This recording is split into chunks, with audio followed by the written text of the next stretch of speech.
এই প্রাণায়ামের নাম উজ্জায়ী প্রাণায়াম। এই প্রাণায়াম অভ্যাসের আগে আমরা প্রথমে কোনো একটা আসনে বসে যাব। আমরা সুখাসন, পদ্মাসন যেকোনো আসনে আমরা বসতে পারি। তবে আপনাদের যাদের হাঁটুতে যন্ত্রণা আছে, পেইন আছে, যারা আপনারা হাঁটু মুড়ে বসতে পারেন না, তারা অবশ্যই করে চেয়ারে বসতে পারেন বা দাঁড়িয়েও এই প্রাণায়াম অভ্যাস করতে পারেন। এইভাবে কোনো একটি পজিশন আমরা সিলেক্ট করার পরে এবার প্র্যাকটিস করব এই উজ্জায়ী প্রাণায়াম। আমরা প্রথমে চোখ বন্ধ করে ২-১ বার নরমাল যে স্বাভাবিক ব্রিথ আছে সেটাকে নেব, ইনহেল এক্সহেলেশন করব। এই সিম্পল ইনহেলেশন এক্সহেলেশন করা হয়ে গেলে তার মানে আপনি প্রিপেয়ার্ড। এবার আপনাকে বায়ু গ্রহণ করতে হবে নাক দিয়েই, আর ছাড়তে হবেও নাক দিয়েই। কিন্তু আপনাদের এই গ্লুটাস অংশটিকে আপনাদেরকে কম্প্রেস করতে হবে, একটা শক্ত করতে হবে। গলার এই অংশটুকুকে আপনাকে প্রেসার দিয়ে, চাপ দিয়ে কম্প্রেস করতে হবে। এই প্রাণায়ামটি সহজ একটি প্রাণায়াম। আপনি যে কোনো পজিশনে এটাকে অভ্যাস করতে পারেন, কিন্তু তার আগে ভালো করে চলুন আমরা গলার একটু অ্যানাটমিটা বুঝে নিই। এটা আমাদের ভোকাল কর্ড, আর এই যে অংশটা এটাকে গ্লুটিস বলা হচ্ছে, আর এই সামনে আছে এটা শ্বাসনালী। আমাদের এই গ্লুটিসের অংশটুকে আমাকে কম্প্রেস করতে হবে, চাপ দিতে হবে, শক্ত করতে হবে যখন আমরা নাক দিয়ে বায়ুকে ভিতরে গ্রহণ করব, যাতে করে বায়ু গ্রহণ করা বায়ু আমাদের ভিতরে যখন প্রবেশ করবে তখন যেন গলার সঙ্গে ঘর্ষণ উৎপন্ন করে। আবার যখন আমরা এক্সহেল করব, অর্থাৎ বায়ুকে বাইরে বের করব নাকের মাধ্যমে, তখনও যেন আমাদের এই গলাতে ঘর্ষণ তৈরি করে।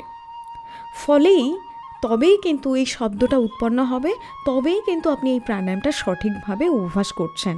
যেমন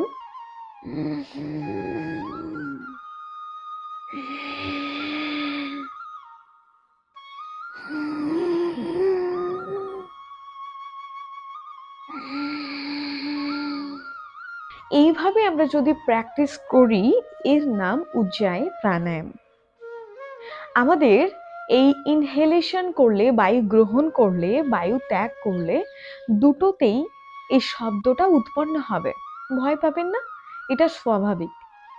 এই শব্দ উৎপন্ন হচ্ছে মানেই আপনি এটি ঠিকঠাক প্র্যাকটিস করছেন। যদি এই প্রাণায়াম অভ্যাসের সময় আপনার গলাতে ইরিটেশন হয় অথবা কাশি হয়, তার মানে নজর দেবেন যেন এই কাশি বোধ বা ইরিটেশনটা না হয়। এই প্রাণায়াম আপনি 10 থেকে 20 মিনিট করে অভ্যাস করতে পারেন। তবে আপনি যদি বিগিনার্স হন সেক্ষেত্রে আপনি প্রথমেই 10 মিনিট অভ্যাস করতে যাবেন না। প্রথমে 1 মিনিট 2 মিনিট করে অভ্যাস করুন, তারপর আপনার সুবিধা মতো আপনার ভালো লাগা অনুসারেই আপনি টাইমটা বাড়াবেন। যোগের সবথেকে একটি গুরুত্বপূর্ণ এবং বিখ্যাত আমাদের শাস্ত্র ঘেরণ্ড সংহিতাতে মহারিষি ঘেরণ্ড মেনশন করেছেন যে এই প্রাণায়াম এমন একটি প্রাণায়াম, আপনি দাঁড়িয়ে, বসে, শুয়ে আপনি এই প্রাণায়াম অভ্যাস করতে পারেন। অর্থাৎ যে কোনো পজিশনে এই প্রাণায়ামকে আপনি অভ্যাস করতে পারবেন। এই প্রাণায়াম এত বেনিফিটেড, এত উপকারী একটা প্রাণায়াম, যে প্রাণায়ামে আপনি থাইরয়েড থেকে শুরু করে থাইরয়েড গ্ল্যান্ডের কোনো প্রবলেম হলে কফ দোষকে দূর করতে পারবেন। প্লীহা থেকে শুরু করে আমবাত থেকে শুরু করে আপনি বড় বড় রোগকে নাশ করতে পারবেন। এই যে উজ্জায়ী ওয়ার্ড, এই দুটো ওয়ার্ডকে আমরা যদি ভাঙি, উজ্জয় শব্দের অর্থ হলো আপওয়ার্ড বা সুপেরিটি, আর জয় শব্দের অর্থ হলো সাকসেস বা ভিক্টরি। এই জন্য এই প্রাণায়ামের অপর নাম ভিক্টরি অফ ব্রিথ, বা আমরা সাইকিক ব্রিথ বলি, ওশান ব্রিথও বলি। মৃত্যুর উপরে বিজয় প্রাপ্তি মানে আপনি কি অমর হয়ে যাবেন? না, তা নয়। এই প্রাণায়াম অভ্যাসে আপনি রোজ যে ডে টু ডে লাইফে পেন, যন্ত্রণা, স্ট্রাগল থেকে ভিক্টরি আপনি জয় করতে পারবেন। এই প্রাণায়াম আপনি অবশ্যই করে অভ্যাস করবেন, কিন্তু আপনাদের যাদের হার্টের প্রবলেম আছে, হার্টের সমস্যা আছে, অবশ্যই করে এই প্রাণায়াম করবেন না। আর যে সমস্ত ব্যক্তিরা একটু ইন্ট্রোভার্ট প্রকৃতির, ইন্ট্রোভার্ট বাই নেচার, তারা কিন্তু অবশ্যই করে এই প্রাণায়াম করবেন না। নমস্কার, আমি অর্চনা।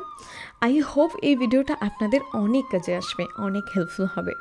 এই ভিডিওতে আমরা জানলাম উজ্জায়ী প্রাণায়ামকে সঠিক বিধিতে কিভাবে অভ্যাস করব।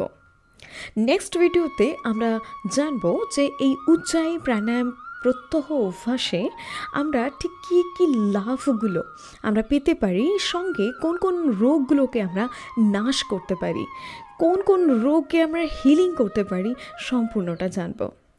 থ্যাংক ইউ সো মাচ আপনাদের এই ভিডিওটি দেখার জন্য। অনেক অনেক কৃতজ্ঞতা জানাই। আপনারা সবাই ভালো থাকবেন, সুস্থ থাকবেন। ওম নমঃ শিবায়।